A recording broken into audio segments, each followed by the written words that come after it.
साल 2010 में जब कतर के नाम कुर्रा निकला फीफा वर्ल्ड कप साल 2022 को होस्ट करने का, तो कतर के दारुल हुकूमत दोहा की हर गली में जश्न का समा था। दुनिया का सबसे बड़ा फुटबॉल इवेंट उस मुल्क में होने वाला था कि जहां पर सिर्फ एक स्टेडियम था और जहां की गर्मी पूरी दुनिया में मशहूर है, और ये किसी भी तौर पर कोई मामूली बात नहीं थी। मिडल ईस्ट या मशरिक वुस्ता के इस छोटे से मुल्क के पास सिर्फ एक ही नेमत बकसरत मौजूद थी और वो है तेल की नेमत। एक अंदाजा ये लगाया जाता है कि वर्ल्ड कप की तैयारी में कतर के अब तक 229 यानी कि 229 बिलियन US डॉलर्स लग चुके हैं। ये रकम 16 गुना ज्यादा है उस रकम से जो कि रशिया ने खर्च की थी जब उसने साल 2018 में फीफा का वर्ल्ड कप होस्ट किया था। रशिया ने इस इवेंट को होस्ट करने के लिए 14.2 बिलियन US डॉलर्स का खर्चा किया था। इस बात में कोई शक नहीं कि अब तक कतर के फीफा वर्ल्ड कप 2022 को लेकर तमाम तर इंतजामात को देखा जाए, जो इस वर्ल्ड कप की ओपनिंग सेरेमनी हुई है कतर में उसको देखा जाए, तो इस छोटे से मुल्क ने ये बात साबित कर दी है कि अगर आपके पास वसाइल हो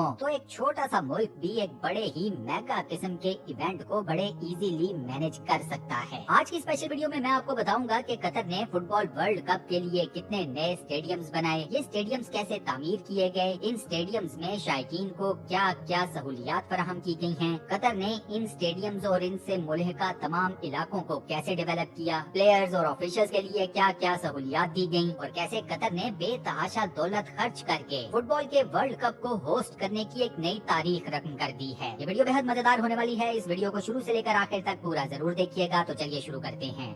2 दिसंबर साल 2010 में कतर को नॉमिनेट किया गया कि अगला फुटबॉल वर्ल्ड कप जो कि साल 2022 में होना था वो कतर में मुनक्किद किया जाएगा। अब कतर के पास थे टोटल 12 साल। इन 12 सालों में कतर को ऐसे मेगा स्ट्रक्चर्स खड़े करना थे जो कि फुटबॉल की तारीख में अपनी मिसाल आप थे। इससे पहले इतने बड़े और मेगा किस्म के स्पोर्ट्स रिलेटेड प्रोजेक्ट दुनिया के किसी भी मुल्क में इतने कलील अरसे यानी कि 12 साल के अंदर खड़े नहीं किए गए थे। अब इन 12 सालों में दोस्तों कतर ने 8 state of the 8 football stadiums तामीर किए। इन स्टेडियम्स के इर्द गिर्द ब्रांड न्यू रोड्स का एक पूरा जाल बिछाया। दोहा के इंटरनेशनल एयरपोर्ट को मजीद वुसअत दी गई यानी कि उसे एक्सपेंड किया गया। इसके अलावा दोहा के अंदर नए होटल्स और नए रेस्टोरेंट्स को भी तामीर किया गया, क्योंकि अंदाजा था कि फुटबॉल वर्ल्ड कप को देखने के लिए आने वाले शायकीन की तादाद 1 मिलियन या उसके आसपास होगी। अब जाहिर सी बात है फुटबॉल के 10 लाख शायकीन के लिए अकोमोडेशन को रेडी करना, तैयार रखना, ये भी कोई मामूली बात नहीं थी। कतर ने 12 सालों के कलील अरसे में ये सब कुछ तैयार करके रेडी फॉर्म में दुनिया के सामने प्रेजेंट कर दिया।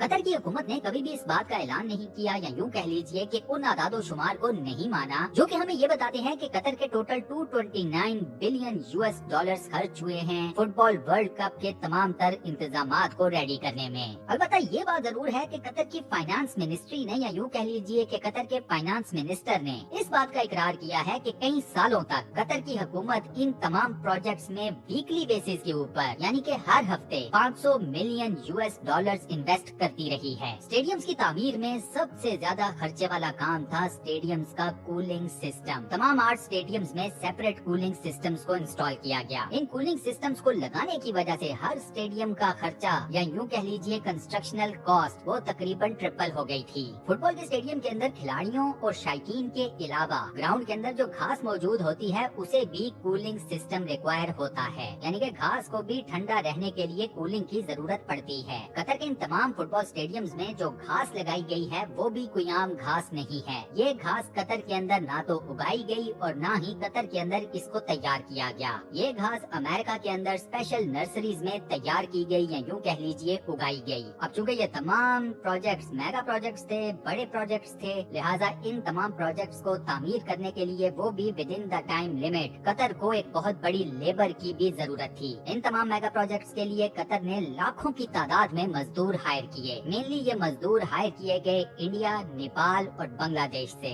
इस तमाम लेबर ने जान तोड़ मेहनत की, दिन रात एक कर दिए और कतर का वो ख्वाब पूरा कर दिया जो उसने साल 2010 में देखा था। अब दुनिया जानती है कि कतर की गर्मी पूरी दुनिया में मशहूर है और यहाँ पर बला की गर्मी पड़ती है। इस तमाम लेबर ने इस गर्मी में भी काम किया, लिहाजा ये तमाम लेबर एक स्पेशल किस्म का सैल्यूट डिजर्व करती है। ये गर्मी ही थी जिसकी वजह से कतर ने फीफा वर्ल्ड कप की ओपनिंग सेरेमनी और टूर्नामेंट साल 2022 के नवंबर के महीने में रखा। नवंबर का महीना कतर के अंदर नॉर्मली एक बेहतर महीना कंसिडर किया जाता है एज पर द टेम्परेचर। नवंबर को ही कतर के अंदर मोस्ट कूलेस्ट मंथ भी कंसिडर किया जाता है। कतर की हुकूमत ने फुटबॉल वर्ल्ड कप के लिए डेविड बैकम को अपने इस मेगा इवेंट का स्पोर्ट्स एम्बेसडर बनाया। डेविड बैकम ने कतर की हुकूमत से इस जॉब ऑफर के पीछे 277 मिलियन यूएस डॉलर्स लिए हैं। मीडिया और सोशल मीडिया के लिए कतर की हुकूमत ने स्पेशल किस्म की वीडियोस को तैयार किया। इन वीडियोस ने कतर को दुनिया की टॉप टूरिस्ट डेस्टिनेशंस में से एक करार देकर दिखाया। डेविड बैकम को एज ए एम्बेसडर लेना और कतर की खूबसूरती को नुमायां करती हुई ये तमाम तर वीडियोस, इन दोनों ने मीडिया और सोशल मीडिया पर कतर की हुकूमत का काम कर दिया। टूर्नामेंट के चीफ ऑर्गेनाइजर के बयान के मुताबिक इस फुटबॉल वर्ल्ड कप की टिकट्स ने एक नया रिकॉर्ड कायम कर दिया है और इन टिकट्स की ये ग्राउंड ब्रेकिंग सेल अभी भी जारी है। एक अंदाजा ये लगाया जाता है कि इस फुटबॉल वर्ल्ड कप से कतर की हुकूमत तकरीबन 17 बिलियन यूएस डॉलर्स के करीब मुनाफा कमाएगी।